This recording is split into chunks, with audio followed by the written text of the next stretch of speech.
content que tu me poses la question. Moi, j'ai une question à poser aux personnes qui nous écoutent et qui Vas-y, nous regardent. pose la question. Est-ce que vous vous êtes posé la question de savoir pourquoi quelqu'un qui est sûr qu'il va perdre une guerre veut à ce point la déclencher? Vous imaginez bien que la France ou même l'Union européenne contre la Russie, ça va dans le mur. On ne gagnera... J'imagine que tu as la réponse. Ben oui, la réponse C'est quoi, d'après toi? Parce qu'ils en ont besoin. Ils ont besoin de ces guerres, de cette guerre. Ils en ont besoin comme on a eu besoin de toutes les guerres. Ils ont besoin de sacrifier les peuples européens? Oui, ils ont besoin déjà pour sauver leur cul déjà. Hein? Ils ont besoin, ils ont commis tellement de crimes, ils ont tellement précipité nos nations vers la faillite économique et la banqueroute.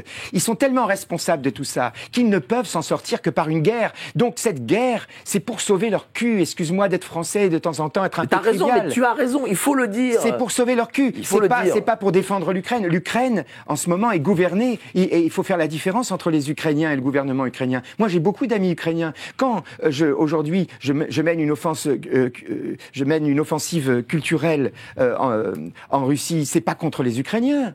C'est simplement parce que je vis dans un pays où tous les jours, les gouvernants insultent le peuple russe. On ne parle pas comme ça à des Russes. D'ailleurs, on ne parle comme ça à personne. Et il faudrait que ce monsieur qui se prend en plus des torgnoles devant le monde entier, par son papa déguisé en maman en descendant des avions, qui est allé essuyer son cul plein de merde sur le drapeau français en recevant un terroriste à l'Élysée. Pardonne-moi d'être encore un peu français et encore un peu trivial, mais là, ça fait partie de la langue française. Eh bien, moi, je dis que cette personne devrait mesurer son langage, ce que je ne fais pas ici, mais pour lui rendre l'appareil, lorsqu'il s'adresse à des gouvernants, notamment comme ceux qui, aujourd'hui, représentent la Russie.